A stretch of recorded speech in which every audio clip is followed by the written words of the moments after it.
certaines grâces que ça va nous échapper. Il y a certaines bénédictions qui vont passer au-dessus de notre tête sans que nous sachions. Si tu as l'amour de Dieu dans ton cœur, tu vas pas aller chez les gens, mais les gens vont venir vers toi. Si tu as l'amour de Dieu dans ton cœur et que tu marches avec l'amour, et que l'amour de Dieu qui est dans ton cœur là ne trie pas des personnes, tu vas aller loin avec ça. Le Seigneur va te faire connecter aux gens qui ne te connaissent pas. Le Seigneur va te faire connecter à des ministres. Le Seigneur va te faire connecter à des grandes personnalités. Est-ce que je parle à quelqu'un en ce matin? Amen. L'amour de Dieu. L'amour de Dieu tire des personnes vers toi. C'est pas toi qui vas aller vers les personnes, mais l'amour qui est toi. C'est comme si ça serait comme la main à main qui tire des faits. C'est-à-dire les gens vont voir l'amour qui est en toi là. Ils vont s'approcher de toi. Parce que ton cœur n'est pas la haine. Ton cœur transporte, ton cœur tressaille de l'amour de Dieu. Ton cœur là, ton amour qui est dans ton cœur là-bas, transporte quelque chose. Ça attire quelque chose vers toi. Ça attire la grâce vers toi. Ça attire le mariage vers toi. Ça attire l'enfantement vers toi. Est-ce que je parle à quelqu'un en ce matin? Non, tu n'as pas dit un mot. Amen. On ne dirait pas que ce que je dis te plaît. Parce que si réellement ça te plaît, tu vas pousser un grand oui et pousser un grand amen qui va toucher le ciel et qui va faire descendre la grâce dans ta vie.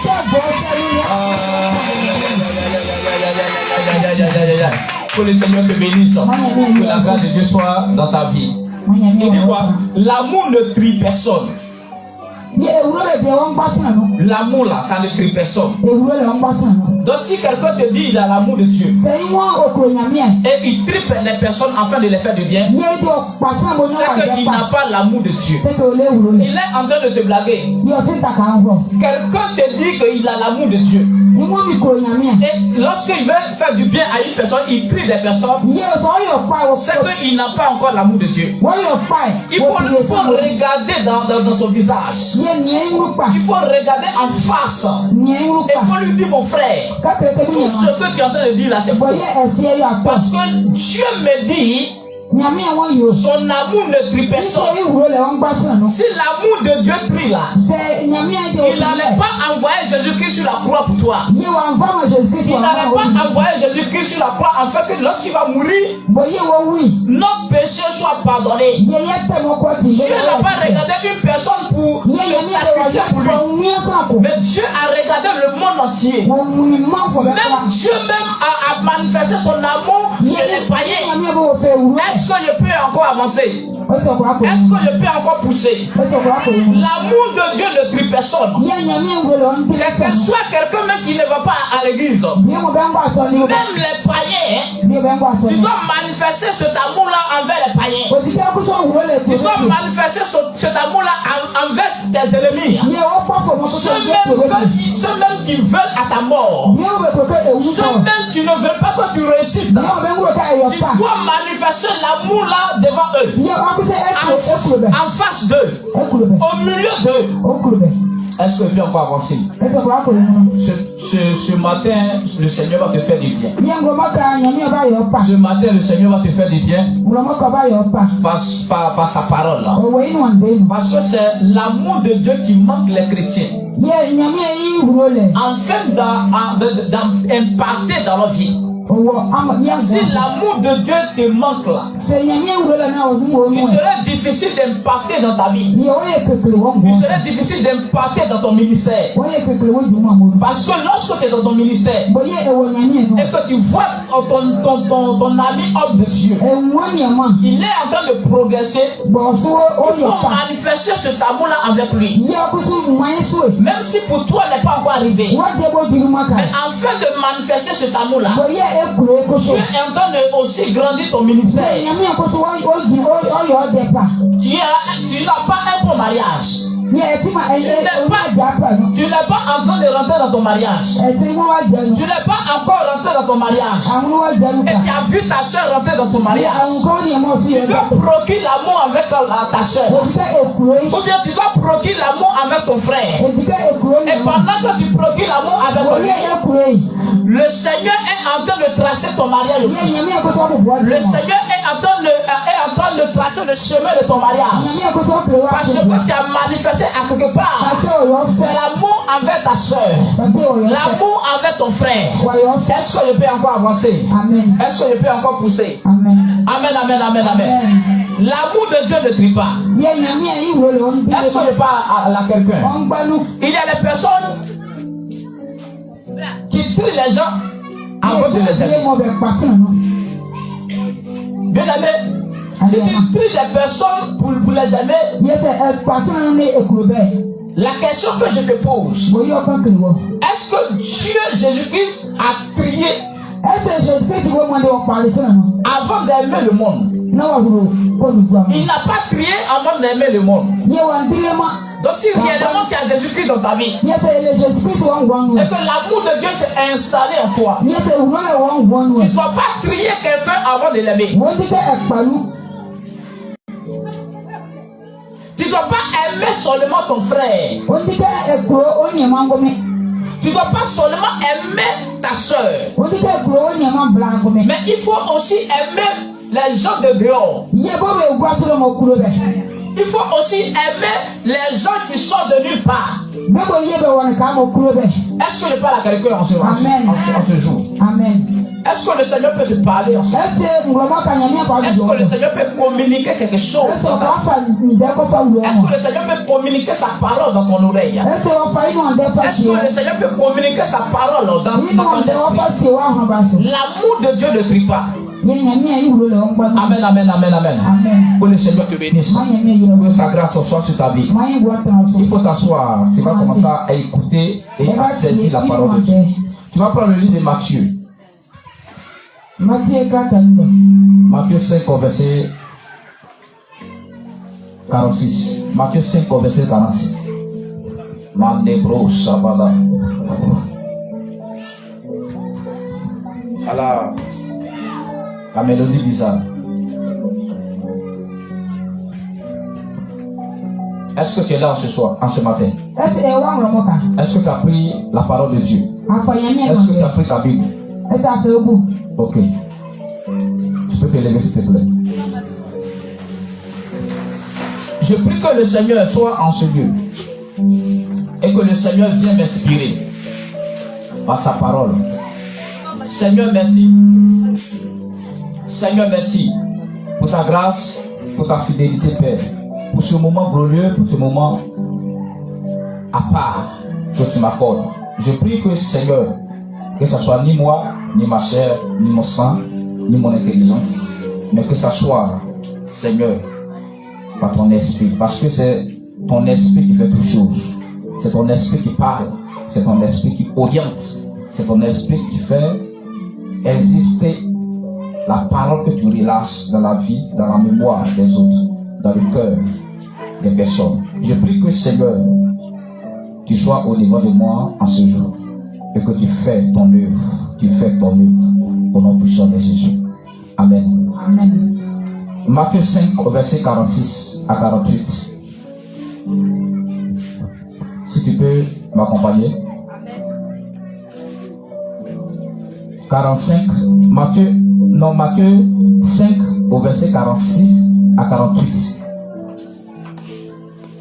Je lis la parole de Dieu. Donnez la micro.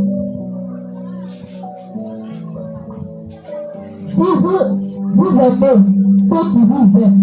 Yes. Quelle récompense méritez-vous? Yes. Les publicains aussi n'agissent pas de même. Et si vous saluez seulement vos frères, que faites-vous d'extraordinaire? Les païens aussi n'agissent pas de même. Soyez donc parfaits comme votre Père céleste est parfait. Amen, amen. Acclame le Seigneur. Essaye de. Amen, amen. Acclame le Seigneur pour la parole. Acclame le Seigneur pour la parole. Donc ici, la Bible dit quoi? Si vous aimez ceux qui vous aiment, quelle récompense méritez-vous? Les publicains aussi n'agissent-ils pas de même? Et si vous saluez seulement votre frère, que faites-vous d'extraordinaire? Les païens aussi n'agissent-ils pas de même? Soyez donc parfaits comme votre Père céleste est parfait. Amen. Amen. Et si le Seigneur est en train de parler à ses enfants, et si le Seigneur a remarqué quelque chose dans la vie de son peuple, dans la vie de ses enfants, donc il a décidé les erreurs qu'il fait, il a décidé de les corriger. Il a décidé de les mettre sur la voie. Il a décidé de les mettre sur le bon chemin. Dans cette même manière, le Seigneur m'envoie par sa parole pour te parler en ce jour. Par sa parole pour te mettre sur la voie en ce jour. Par sa parole pour te mettre sur le bon chemin. Est-ce que je peux encore avancer? Et si Dieu nous est en train de nous dire que si vous aimez ceux qui vous aiment, quelle récompense méritez-vous? Le Seigneur est en train d'adresser la parole à son peuple. Il dit si vous aimez seulement ceux qui vous aiment, quelle est la récompense que vous allez avoir? Bien aimé, pour pouvoir avoir une récompense, que tu manifestes l'amour envers tes prochains, ce n'est pas seulement d'aimer ceux qui vous aiment, mais encore d'aimer ceux même qui vous détestent. Mais la plus grande récompense dans son amour, ce n'est pas d'aimer ceux qui t'aiment seulement, mais c'est d'aimer ceux qui vous aiment pas. Là, il y a une récompense qui descend dans votre vie. Là, tu es en train de manifester l'amour de Dieu dans ton cœur. L'amour de Dieu ne se limite pas. L'amour de Dieu est partout. L'amour de Dieu se manifeste en tout lieu, en tout temps. Sur chaque personne qui respire en ce monde, sur chaque personne qui existe en ce lieu, tu ne dois pas trier quelqu'un pour l'aimer. Tu ne dois pas aimer quelqu'un qui te fait seulement parce qu'il te fait du bien, tu l'aimes. Tu ne dois pas aimer quelqu'un parce qu'il y a les grandes choses. Tu ne dois pas aimer quelqu'un parce que c'est ton frère de sang. Tu dois aller au-delà de ça. Tu dois sauter même ton frère qui est à côté de toi pour aimer celui-même qui est au dehors. Est-ce que tu fais ainsi? Si tu ne fais pas ainsi, le Seigneur est en train de te parler en ce matin. Le Seigneur te parle en ce matin par sa parole. Il dit tu ne dois pas aimer quelqu'un que tu connais. Tu ne dois pas aimer quelqu'un seul. Seulement que tu connais. Tu ne dois pas aimer des personnes qu'ils aiment. Les personnes qui t'aiment, tu ne dois pas aimer seulement des personnes là. Mais tu dois aussi aimer des personnes que toi-même tu n'aimes pas. Tu dois aimer les personnes qui te détestent toi. Tu dois aimer tes ennemis. Tu dois aimer les personnes qu'on ne considère pas. L'amour de Dieu ne se limite pas, bien-aimé. L'amour de Dieu ne s'arrête pas seulement chez toi à la maison. L'amour de Dieu est comme un vent qui passe au-dessus de tout le monde. L'amour de Dieu est comme un vent. L'amour de Dieu est comme une eau. L'eau qu'on prend pour se laver. L'eau qu'on